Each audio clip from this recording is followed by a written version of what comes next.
입정한 예비 신부입니다. 결혼을 하기 전부터 시댁의 매운맛을 봐버려서 이건 아니다 싶어 갈라섰어요. 다들 파혼으로 끝낼 수 있어 천운이라고 했는데 저 또한 그렇게 생각하면서도 한편으로는 그런 사람들을 만날 수밖에 없었던 제 운명이 좀 싫기도 했었습니다. 물론 그래도 시간이 좀 흘렀던 얘기라서 지금은 티끌만큼의 속상함도 없어요. 오히려 그때의 일을 유쾌한 경험이었다 생각하고 얘기거리로 떠들고 있거든요. 결혼 근처까지 갔다 와본 제 경험을 생각보다 궁금해해주는 사람들이 많아요. 특히 주변의 여자 동료들이 제 이야기를 그렇게 흥미있어 하고 있답니다. 사연 사이트를 알게 된 것도 동료 중 한 명이 제 이야기 같은 사연자들 많다고 소개를 해줘서 찾게 되었어요. 그래서 몇 개 둘러봤는데 진짜로 저 같은 예비 신부들이 많더라고요. 상대적으로 제 사연이 싱겁게 느껴지는 이야기들도 있어서 좀 놀랐습니다. 같은 고민을 했다는 동질감에 위안을 받는 것 같으면서도 한편으로는 그만큼 사연자들을 괴롭힌 나쁜 사람들이 많다는 것에 속상하기도 했어요. 왜 그렇게 사람을 못 구워 삶아서 안달일까요? 제게 찾아온 나쁜 사람은 어떤 유형이었는지 지금부터 한번 떠벌려 보도록 하겠습니다. 재밌게 들어주세요. 저랑 예비 신랑은 결혼을 전제로 만나고 있던 사이였어요. 예비 신랑은 저와 9살 차이가 나는 사람이었는데요. 대학생과 조교 사이로 시작된 저희 관계는 제가 대학을 졸업하고도 계속 이어졌습니다. 다 예비 신랑의 적극적인 노력 덕분이었어요. 예비 신랑이 제 졸업식 때 프로포즈를 해줬거든요. 프로포즈 때문에 저희 관계가 더욱 돈독해진 건 맞지만 일단 저는 그 청혼에 대해 고민이 많았습니다. 결혼에 대해 잘 몰랐던 저는 그 청혼을 받아들이긴 했지만 급하게 결혼하고 싶지 않다고 예비 신랑한테 의사 표현을 확실히 했었어요. 제가 결혼을 고민했던 건 저희 집이 그리 막 넉넉한 것도 아니었고 예비 신랑 집도 넉넉한 게 아니었기에 서로 경제 활동에 좀 더 집중하고 나서 돈을 좀 모은 뒤에야 안정적인 여건으로 결혼을 하고 싶었기 때문입니다. 정말 준비된 게 아무것도 없었거든요.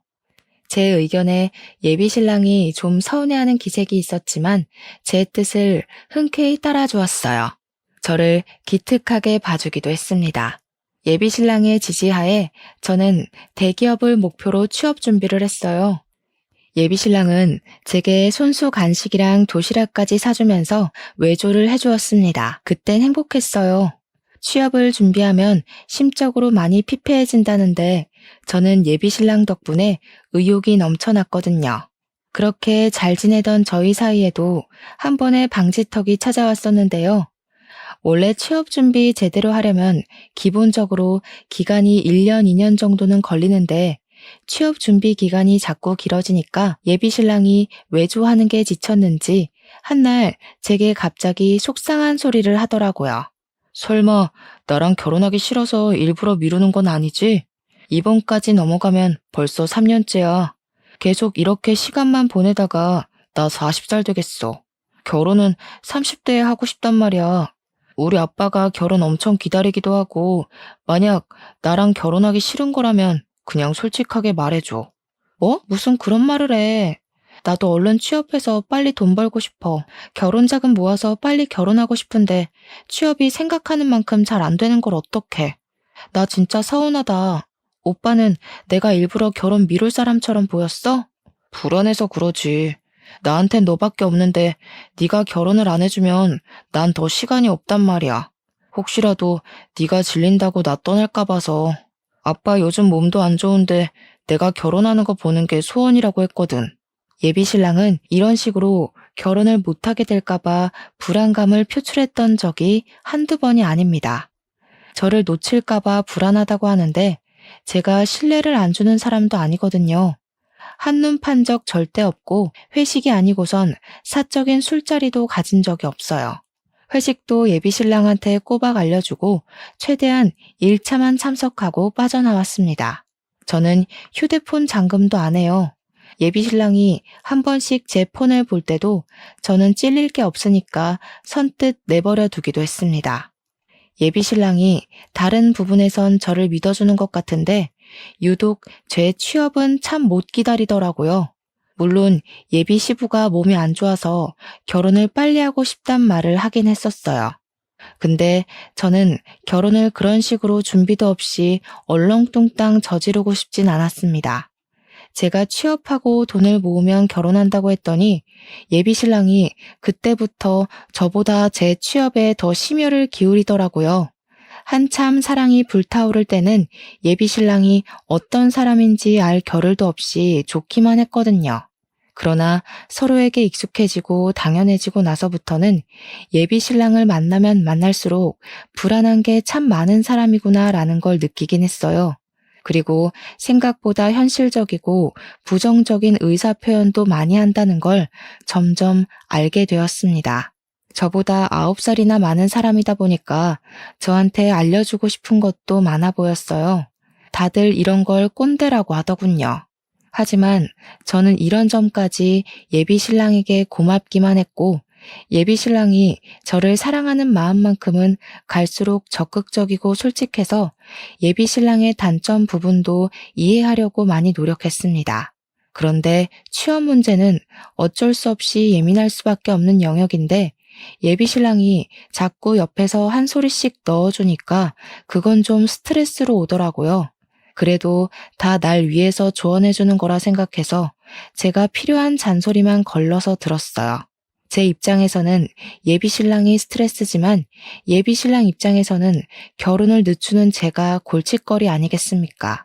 우리가 고작 이런 문제로 헤어질 만큼 얕은 사이도 아니고 그저 둘 다 예민한 시기이기 때문에 잠깐 권태기가 올랑말랑 하는 거라 생각했어요. 최대한 자비를 갖고 하루하루 지냈습니다. 그러던 어느 날 예비 신랑에게 고비가 닥쳐왔는데요. 예비 시부가 돌아가시면서 예비 신랑뿐만 아니라 예비 시댁 자체가 정말 많이 힘들었습니다. 특히나 제 마음을 좀 불편하게 만들었던 부분은 예비 신랑이 예비 시부가 살아계실 때 결혼하는 모습 보여주고 싶어 했다고 했잖아요. 제 고집 때문에 예비 신랑이 다시는 그 꿈을 이루지 못하게 되어서 제가 혼자 얼마나 죄책감을 느꼈는지 모릅니다. 그래서 더 예비 시부 영정사진 앞에서 고개를 들지 못했어요. 훨씬 더 번듯하고 자리 잡은 며느리감으로 당당하게 인사를 드리려고 했지 절대 이런 식으로 첫인사를 드리려던 게 아니었거든요. 그날은 예비 신랑을 감히 위로하지도 못하고 옆에 묵묵히 있어주기만 했습니다. 그리고 예비 시부 장례식에 갔으니 당연히 준비 없이 예비 시모까지 만날 수밖에 없었는데요. 저랑 예비 신랑이 아무것도 결정한 게 없어서 그렇지 결혼을 전제로 만나고 있긴 했으니까 인사를 정중하게 드려야 될 것 같았어요. 예비 시모에게 저를 소개하고 싶다는 예비 신랑의 말을 듣고 망설이지 않았습니다. 예비 시모마저 놓친다면 제가 예비 신랑 앞에서 더욱더 면목이 없을 것 같았으니까요. 예비 시모 첫인상은 좀 퉁퉁한 편에 웃음이라고는 없을 것 같은 어두운 상이었습니다. 예비 신랑이 저를 인사시켜주는데 경황이 없어 그런지 예비 시모가 정말 딱 제 인사만 받고 다른 사람들만 신경을 쓰더라고요. 이 부분은 경황이 없는 게 맞으니까 당연히 제가 이해를 한 부분이었습니다. 저는 최대한 피해되지 않는 선에서 장례를 돕고 예비 신랑의 상실감을 옆에서 다독여 주었죠. 제가 결혼을 미뤘다는 건 예비 시댁에서도 알고 있는 사실이었을 겁니다. 예비 신랑이 결혼하고 싶은 사람 생겼다고 언질은 해놨다는 걸 제게 말해준 적이 있었거든요. 그 때문에 예비 시부가 저를 빨리 보고 싶어 하기도 했었어요. 그런데 제가 그 이상의 확실한 행동을 안 보여주니까 예비 시모도 저한테 서운한 점이 있었을 수 있겠다 생각했습니다. 그냥 그땐 예비 시모가 제게 너무 냉담해서 그런 별 생각이 다 들더라고요. 시집도 안 갔는데 벌써 시집살이를 당하는 기분이었달까? 안 좋게 시작해서 좋을 것 없을 테니 빈소에 있는 동안만이라도 저는 나름 잘 보이고자 노력을 했습니다. 그리고 저와 예비 신랑의 관계가 서서히 변하기 시작했던 건 그날 이후부터였어요. 예비 시부가 돌아가시고 홀로 있는 예비 시모가 걱정됐던 예비 신랑이 저와의 약속을 점차 줄이려는 게 눈에 보이더라고요. 물론 항상 저한테 양해는 구했습니다. 미안해. 아직은 엄마 혼자 못 둬서 오늘도 못 만날 것 같다. 네가 이해 좀 해줘. 형제도 나 하나밖에 없어서 내가 엄마 돌봐야 돼. 예비 시모가 예비 시부를 잃은 충격이 너무 커서 집에 혼자 있는 게 싫다고 얘기를 했었대요. 혼자 있으면 하루 종일 밥도 안 먹고 울기만 한다네요. 그 때문에 예비 시모가 걱정되었던 예비 신랑은 원래 자취를 하고 있었는데 짐을 싸들고 예비 시댁에서 지내기까지 했습니다. 저 같아도 엄마가 아빠를 잃고 홀로 슬퍼만 하고 있다면 다른 사적인 약속 못 잡을 것 같긴 했어요. 자식 마음이 다 그런 거 아니겠습니까? 그래서 부모를 걱정하는 예비 신랑의 마음도 충분히 공감되었어요. 그런데 그렇다고 예비 신랑과 아예 만남을 끊은 건 아니라고 봤습니다. 제가 취업 준비를 해야 해서 원래도 잘 못 만나고 있던 중이었거든요. 그런 상황에서 더 못 만나게 되니까 아예 안 보는 것과 같더라고요. 우리가 결혼할 사이가 맞나? 싶기도 했어요. 오히려 예비 신랑이 곁에서 완전히 사라진 것 같으니까 취업 준비도 더 안 되었어요. 자꾸만 저도 모르게 딴 생각을 하고 있더라고요. 당연히 좋아하는 사람이니까 걱정이 되잖아요. 근데 예비 신랑의 상황이 상황인지라 계속 만남을 고집할 수도 없고 조를 수는 더더욱 없어서 한없이 이해만 해주었는데요. 한 번씩 연락을 하면 예비 신랑은 늘 같은 말만 했어요. 예비 시모 얘기를 꺼내면서 출퇴근 말고는 시간을 내기가 곤란하다고 말이죠. 못 만나는 것도 걱정이었지만 더 신경 쓰였던 건 예비 신랑도 많이 우울하고 힘들어 보였다는 겁니다. 예비 시모야 당연히 반평생 함께한 배우자를 보냈으니 힘들겠죠. 근데 그건 자식도 마찬가지잖아요. 예비 신랑이 예비 시모만 보필하느라 정작 자기 슬픔은 감추고만 있는 것 같아서 안쓰러웠습니다. 그런데도 제가 할 수 있는 건 전화나 메신저로 위로하는 것밖엔 없었어요.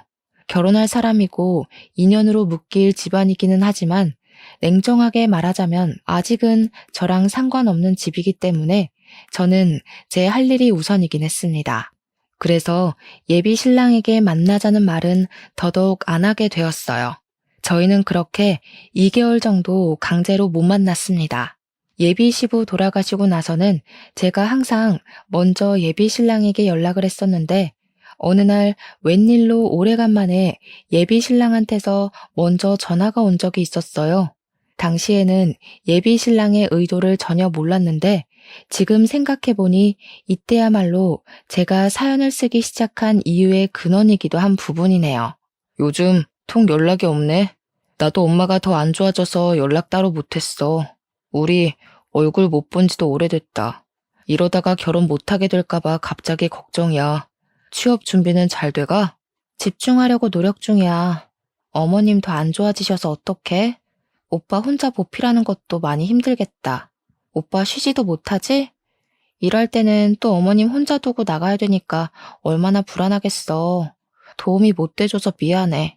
웬만하면 괜찮다고 말해주고 싶은데 진짜 힘들어서 차마 그 말은 못하겠다.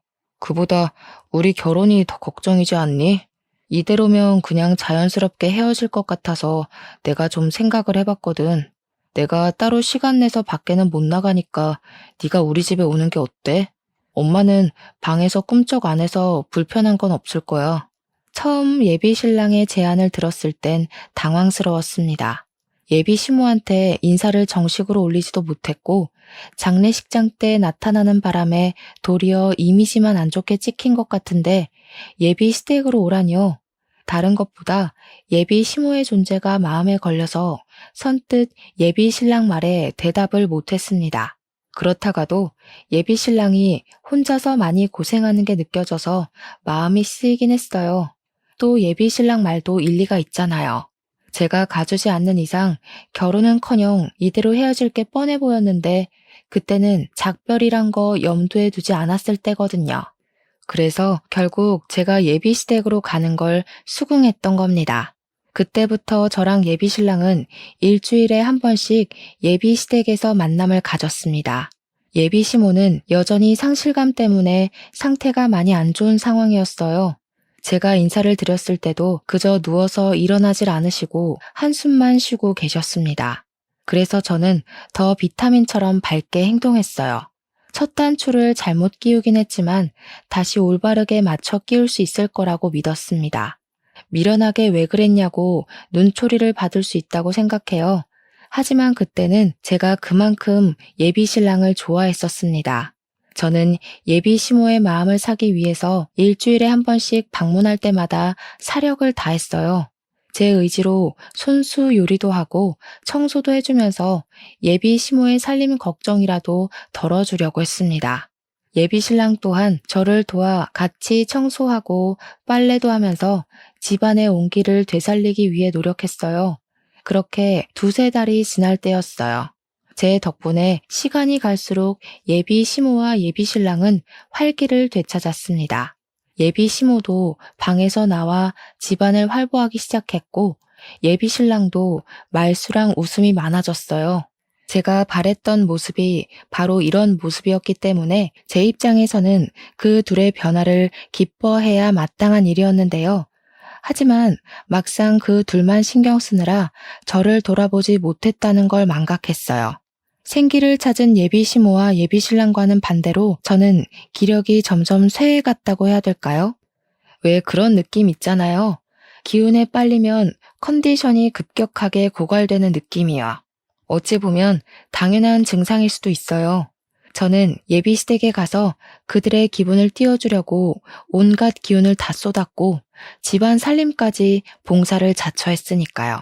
근데 말씀드렸던 대로 저는 제가 좋아서 했을 뿐이었어요. 그래서 둘을 원망했던 적은 없습니다. 근데 문제는 다른 부분에 있었어요. 둘이 기운 없어서 다 죽어 있을 때는 저절로 돕고 싶은 마음이 가득했는데 두 사람이 살아났을 땐 굳이 제가 더 도울 필요가 없다고 생각했거든요. 그러나 둘이 기운 차릴수록 저의 봉사 정신을 당연하게 받아들이기 시작했다는 거예요. 특히 예비 시모 태도가 그러했습니다. 도와줘서 고생했다, 고맙다, 이런 말은 바라지도 않았어요. 그런 걸 바라고 도와드리는 건 아니었으니까요. 근데 그렇다고 저를 호구로 보라고 한 짓들은 아니었거든요. 저는 아직 시모의 며느리가 아니잖아요. 저만의 기준이 있어서 딱 그만큼만 예비 시댁에 도움이 되려고 했던 건데 당황스럽게도 예비 시모가 저를 보는 눈빛에 이미 며느리를 대하는 감정이 담겨 있는 것 같았어요. 처음엔 예비 시모가 저한테 당연하게 바라는 태도를 믿을 수가 없어서 긴가민가 했거든요. 근데 제가 예비 시댁 갈 때마다 그런 기분을 느꼈다면 제 촉이 맞는 거 아니겠습니까? 둘이 활력을 찾고 나서부터는 예비 시댁 가는 걸음이 무거워졌고 나중에는 끝내 가기 싫은 마음까지 생겼을 때 저는 예비 신랑에게 결혼 전까진 오늘이 시댁 방문 마지막일 거라고 말하려 했어요. 물론 그날 신경을 기울여 예비 시모 태도를 한 번 더 주의 깊게 보려고도 마음먹었죠. 지난번에 구석구석 먼지가 그대로더라. 오늘은 안쪽 방까지 신경 써서 닦아놔라. 그리고 집에서 원래 그렇게 간을 짜게 하니? 젊은 사람들이야 젊은 몸 믿고 멀쩡할지 모르겠는데 우리같이 나이 든 사람들은 하루하루가 달라. 우리 아들도 이제 곧 40이라서 그리 짜게 먹으면 안 된다. 앞으로 나한테 하나하나 검사받아서 상에 올리도록 해라. 예비시댁 집 평수가 38평은 된다고 들었습니다. 그동안 바닥을 닦아준 건 맞지만 그건 예비 시모가 시름시름 앓아서 못 일어나고 있을 때였어요. 예비 시모는 훨씬 어린 우리 엄마보다도 건강해 보였는데 그런 사람이 저한테 당연하게 걸레를 던져주니까 좀 기가 막혔습니다. 그리고 기껏 음식해서 바쳤더니 사람 정성은 모른 채 하며 요리 못한다고 트집 잡는 것도 기분이 나빴어요.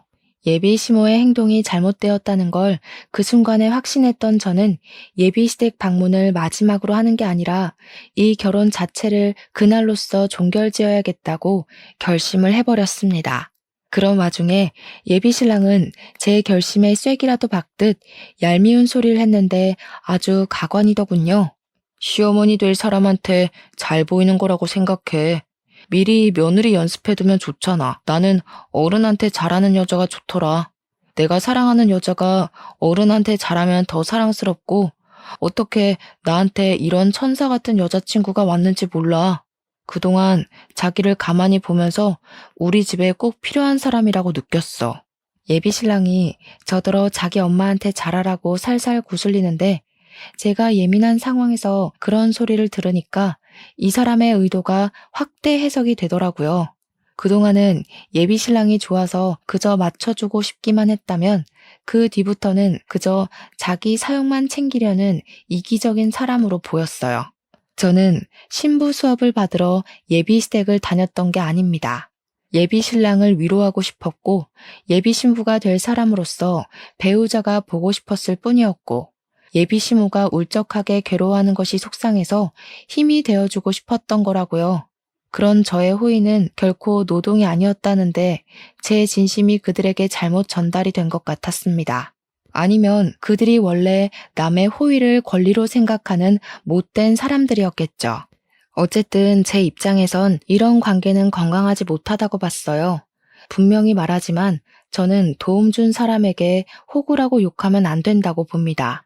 명백히 잘못한 건 남의 호의를 쉽게 보는 상대방의 저급한 마인드인 거예요. 그래서 저는 호의 하나 구분 못하고 사람을 막 대하는 인간들과는 인연을 만들지 않기로 마음먹은 겁니다. 저는 예비 시모에게 받은 걸레를 바닥에 툭 던졌습니다. 그리고 손을 씻고 나와서 겉옷을 챙겼어요. 그리곤 제 행동을 알 수 없는 눈으로 보고 있는 예비 시모에게 똑똑히 말씀드렸어요. 어머니, 저 이 집 며느리로 들어온 거 아니고 오빠 여자친구로 놀러 온 거예요.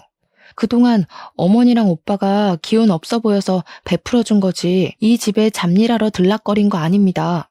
집안일 원래 다 어머니 일이잖아요. 보니까 두 손 두 발 멀쩡하시고 남일 간섭하는 것 보니 정신 상태도 멀쩡하신 것 같은데 제 일 아닌 걸 제가 계속할 순 없죠. 뭐야? 제 말하는 것 좀 봐라. 뭐가 어쩌고 어째? 어차피 우리 아들이랑 결혼할 거라면서 시엠이 될 사람한테 벌써부터 대들기나 하고 나중에 할 일 지금 연습하는 건데 이런 것도 못 견뎌서 어디 우리 아들 모실 그릇이나 되겠니? 모셔요?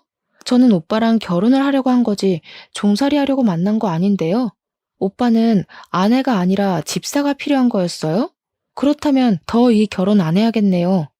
이렇게 개고생해서 연습해봤자 뭘 얻는데요. 어머님이랑 저 남자요? 노동에 대한 대가가 겨우 그 정도라면 제가 이런 무모한 짓을 할 필요가 없죠. 그냥 결혼 포기할게요. 저 건방진 애를 봤나? 지질이 일도 못하는 거 몇 날 며칠을 받아주면서 넘어갔더니 뭐라고? 취직도 못하는 백수 주제에 뭘 믿고 목소리를 높여? 너 같은 게 우리 아들처럼 수준 높은 남자를 만날 수 있을 것 같아?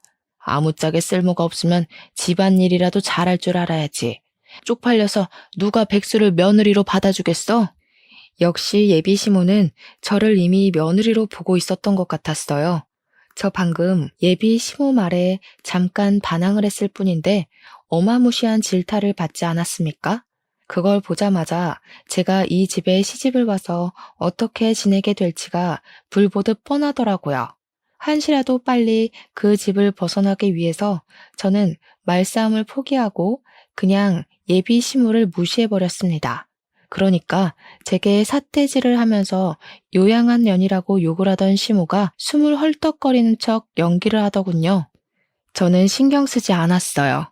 예비 신랑 앞에서는 예비 시모가 한 번씩 저렇게 약한 척 하는 걸 알고 있었거든요.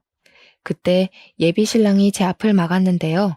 역시나 예비 시모한테 눈이 멀어있던 예비 신랑은 저의 잘못밖에 보이지 않았나 봅니다. 무슨 짓이냐고, 왜 이러냐고 강하게 나오더라고요. 무슨 짓이긴 다신 이 집에 발 안 들이려고 대담하게 표현하는 짓이지. 막상 오빠랑 결혼놀이 비슷한 걸 해보니까 이 집에 들어왔다간 나만 산송장 될 것 같아서 결혼 안 하려고. 미리 체험해보길 잘했다. 몰랐으면 감정은 상할 대로 상하고 이혼녀 되고 죽을 때까지 아픈 손가락으로 남았을 텐데. 무슨 소리라는 거야? 지금 우리 엄마 때문에 산송장 될 것 같다고 하소연하는 거냐? 우리 엄마 아빠 보낸 지 겨우 3달 됐어. 사지 멀쩡하다고 정신까지 멀쩡하겠어?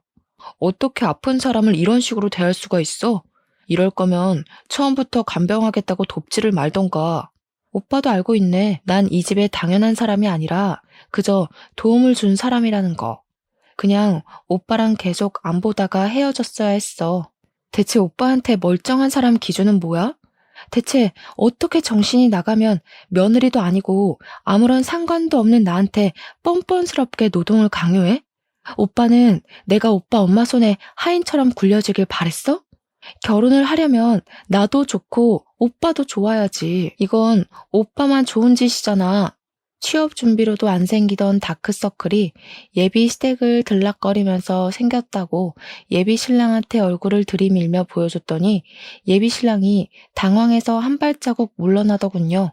그런 예비 신랑에게 결혼은 없던 일로 하자고 말한 뒤에 집을 나왔습니다. 예비 신랑이 그 어떤 대답을 하지도 않고 그날 하루 연락도 없었지만 저는 당연히 작별을 한 거라고 생각했어요. 그런데 한 이틀 뒤에 예비 신랑한테 전화가 오기 시작하더라고요. 안 받았습니다. 문자 오는 것만 봤는데 저한테 눈 부릅뜨고 예비 시모 편들 때는 언제고 절절 매달리며 제발 만나자고 난리가 났더군요. 황당하게도 전화는 예비 시모한테서도 왔습니다. 예비 신랑이면 몰라 제가 예비 시모 연락을 받아야 되는 이유가 뭐 있겠습니까? 며느리도 아니고 며느리 될 사람도 아니고 파혼을 한 이상 남일 뿐인걸요. 그래서 예비 시모 연락처는 아예 수신 차단해버렸어요. 그러니 웃기게도 예비 신랑이 제 자취방을 찾아왔더라고요. 오밤중에 급히 문을 두드리길래 뭔가 싶어 문을 열었더니 예비 신랑이 울먹거리고 있었습니다. 그러면서 다급하게 하는 말에 좀 당황했어요. 엄마가 약을 드셨어. 너 때문에 혈압까지 높아졌다고. 네가 그날 그렇게 나가서 엄마가 얼마나 열이 올랐는지 알아? 너만 아니었어도 엄마가 쓰러지는 일은 없었어. 당장 우리 엄마 책임져. 제가 뭘 했다고요? 며느리도 아닌 제가 그 집안일 내팽개치고서 박차고 나왔다고 뒷골이 당겨 넘어가더니 이걸 놀라 자빠져줘야 하나 모르겠더라고요. 일단은 예비 신랑을 마주하니까 표정이 곱게 만들어지지 않은 건 사실이에요. 제가 무감하게 서 있기만 하자 예비 신랑은 제 멱살까지 잡고서 흔들었습니다. 예비 시모는 예비 신랑이 출근한 사이 약을 먹은 듯했고 예비 신랑이 퇴근하고 와서 쓰러져 있는 예비 시모를 발견했다고 했어요. 나 때문에 병원에 실려간 거니까 당장 같이 가자는 예비 신랑의 말을 무시하고 경찰에 신고하려 했지만 예비 신랑이 너무 울어서 2차 사고까지 발생할 것 같더라고요. 그래서 저는 할 수 없이 병원을 같이 갔고 병실에 누워 안정 취하고 있는 예비 시모를 보았습니다. 예비 시모는 저를 보자마자 이놈 하면서 못 가누는 몸을 움직여 잡히는 대로 던지기 시작했어요. 그러니 같이 병실 쓰는 주위 사람들이 저를 정말 썩을 년인 줄 알고 쳐다보더라고요. 그새 뭐라고 짓거려 놓았나 보죠. 여기가 어디라고 찾아와? 너 같은 건 우리 집 며느리로 절대 인정 못한다.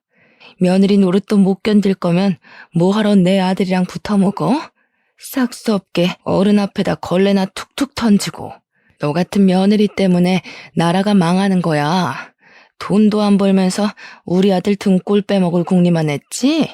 내 착한 아들이 아무것도 모르고 이것저것 다 해주니까 만만했냐? 꼴도 보기 싫으니까 꺼져. 베개나 칫솔, 쓰레기 뭐 이런 건 던지더라도 질량이 가벼워 제가 있는 거리까지 닿지는 않았는데요. 물이 반쯤 든 물통은 힘을 제대로 받아서 제 얼굴까지 날아왔습니다. 눈을 정통으로 맞았더니 그제야 예비 신랑이 예비 시모를 말리면서 저더러 일단 밖에 나가 있으라고 소리를 치더라고요. 어처구니 없었고 화가 치밀어 올랐지만 다른 환자들이랑 보호자들 생각해서 일단 밖으로 나갔어요. 눈 주위가 따끔거려 휴대폰으로 확인했더니 피부가 살짝 찢어진 걸 발견할 수 있었습니다. 짜증이 솟구쳤던 저는 속으로 삭히기만 하면서 간호사가 있는 카운터로 찾아갔어요. 몇 호실 보호자라는 걸 밝히고 따로 부탁을 해 가볍게 치료를 받았습니다. 그때 저를 치료해준 간호사가 무슨 일 있는 거냐고 묻더라고요. 이미 간호사들도 난동의 주인공이 예비 시모라는 걸 알고 있었는데 그 내막까지는 차마 몰라서 궁금해하고 있었습니다. 저는 숨길 거 없다고 생각했어요. 어차피 더 이상 저랑 관련 없는 사람들이고 제가 잘못한 건 더더욱 없었기에 남의 귀로 제 이야기가 들어가는 것에 거리낌이 없는 상태였어요. 그래서 제 상황과 제 입장을 따로 설명 주었습니다. 그랬더니 주위에 있던 다른 간호사들까지 다들 미래 며느리 될 사람들이다 보니까 대동단결해서 같이 화를 내주더라고요. 그러면서 제게 슬쩍 말해주는 사실이 하나 있었는데 지금 생각해도 이 사실은 창피하고 웃긴 일이라고 봐요. 간호사가 하는 말이 예비시모가 약을 먹고 실려왔다고 진단이 되어 있다는데 그게 다 뻥이라고 하더라고요. 약 먹고 의식을 잃은 환자들은 특히나 시간이 더 금이고 위세척만 하면 살릴 수 있기 때문에 병원에서 난리가 났었다는데요.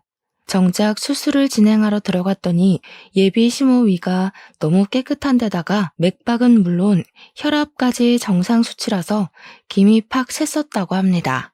수면 마취만 하고 잠만 자고 일어난 거래요. 의사가 예비 시모더러 그만 퇴원해도 된다고 했는데 예비 시모가 계속 약 먹고 정신 잃었었다고 끝도 없이 고집 부려서 병실에 있는 거라고 했습니다.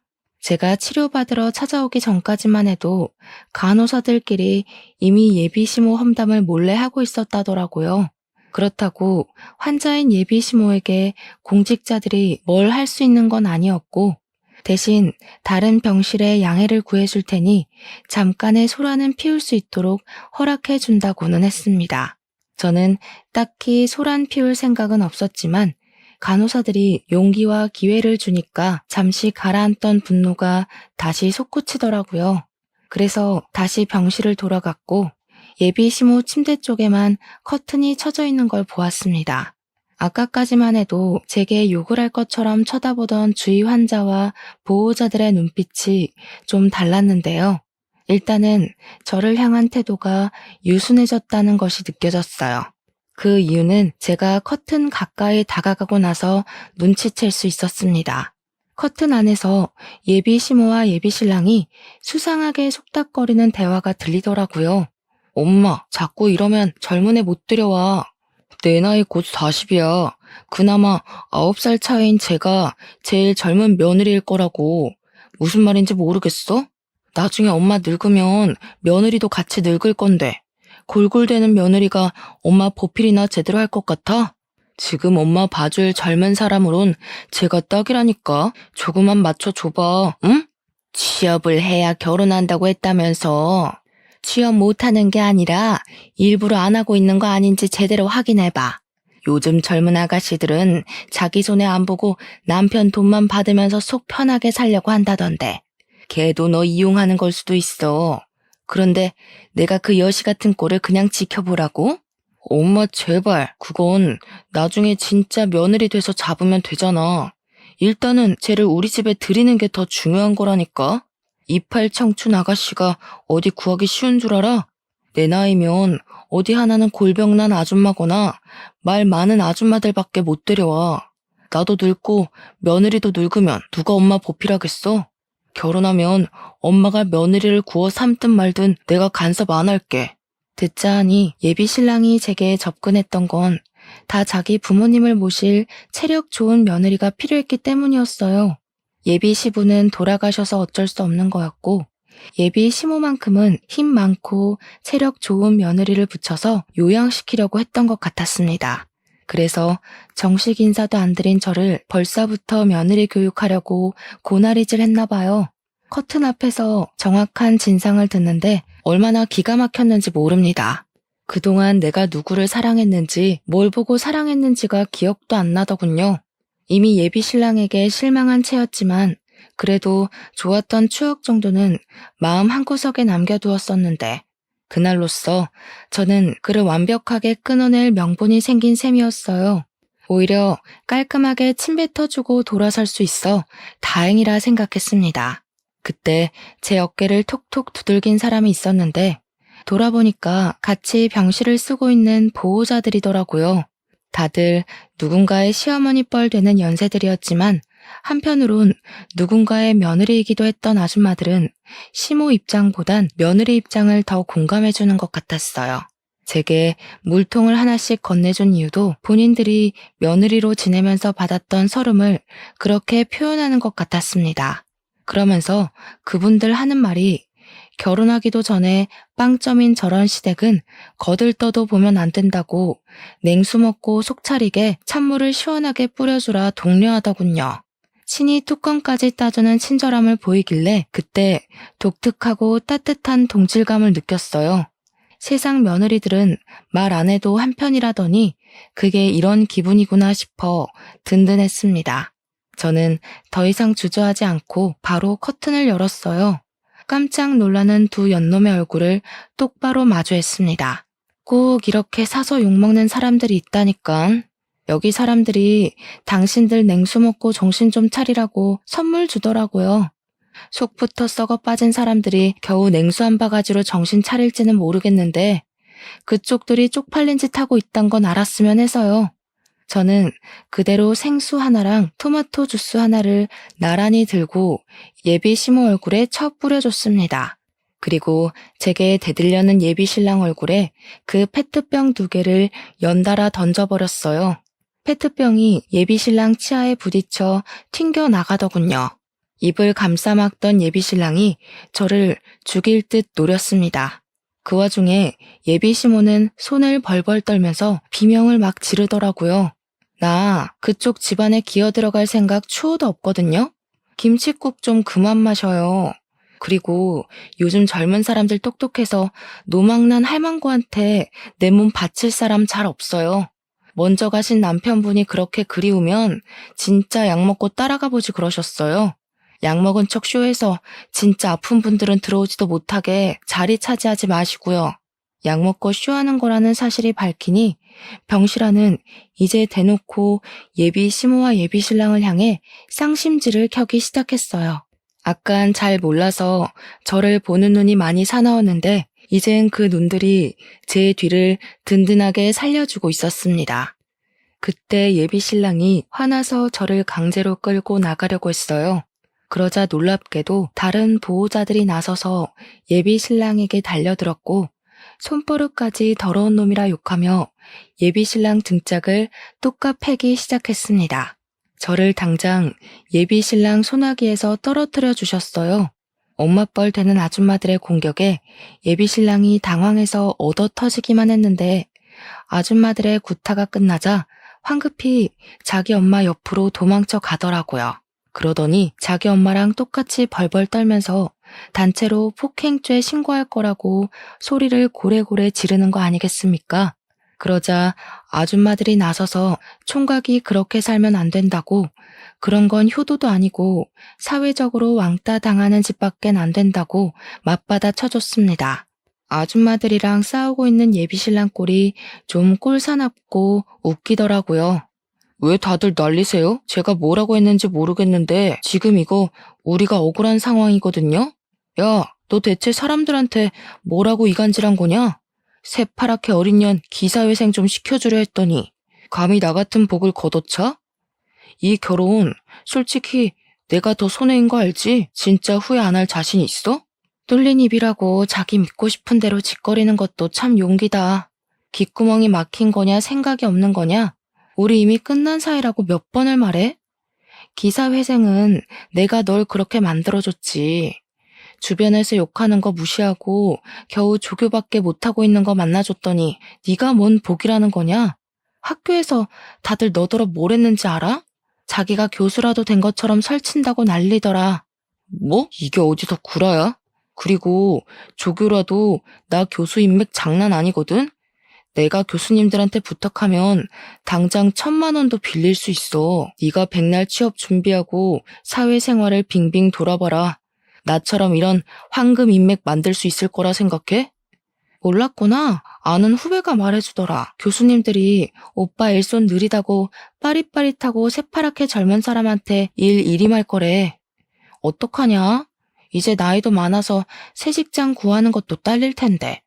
할망구 보살필 사람 필요하면 이참에 요양보호사 자격증 따서 직접 네 엄마 모셔봐. 혹시라도 며느리를 원하는 거면 그냥 죽었다 다시 태어나는 게 나을걸? 예비신랑은 조교 자리가 바뀔 거라는 제 말에 충격을 받아 그때부터 입만 벌리고 있었습니다. 그 옆에서 예비시모가 대신에 제게 쌍욕을 날리고 있었는데요. 저는 예비시모한테도 부디 평생 기억하고 살라고 경고를 한마디 남겨주었어요. 아들이 못나서 며느리를 못 보는 게 아니라 그쪽이 지지리도 궁상이라서 며느리 얻을 팔자가 없는 거란 걸 꼭 아셨으면 좋겠어요. 쓸데없이 입원해서 보험사까지 피곤하게 하지 마시고 그만 집에 가세요. 나는 왜 이렇게 못났을까 하는 반성은 하지 마셔요. 계속 성깔 더러우셔야 다른 아가씨들이 이 집에 시집 안 오죠. 예비 시모가 제 막말에 충격을 먹어 말을 버벅거렸는데 결국은 욕밖에 못하길래 그 욕에 보답하고자 옆에 있는 예비 신랑의 머리통을 대신 후려쳐줬습니다. 그러니 예비 시모가 욕을 뚝 그치더라고요. 그리곤 저는 그간 갖고 있던 모든 추억을 그 자리에 버리고 나왔어요. 예비 신랑이 뒤늦게라도 저를 쫓아나올 수 없었던 건 보호자분들이 붙잡아준 덕분이었습니다. 그대로 병원을 벗어난 저는 그 뒤로 자취방을 서둘러 내놓았고 친정집으로 가 지방에서 취업 준비를 시작했어요.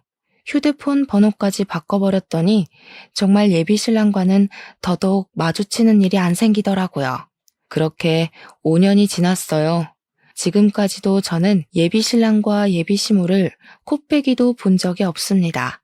지방에서 일을 하고 있지만 한 번씩 서울에 가는데도 두 사람을 마주친 적은 없었어요. 그래서 어떻게 살고 있는지는 모릅니다. 그러나 분명한 건 저를 만났던 순간보다 잘 살고 있진 않을 거예요. 원래 못된 사람들은 나이 들수록 더 욕심과 고집이 강해지는 법이거든요. 그런 사람들의 결말은 하나같이 망조라고 봐요.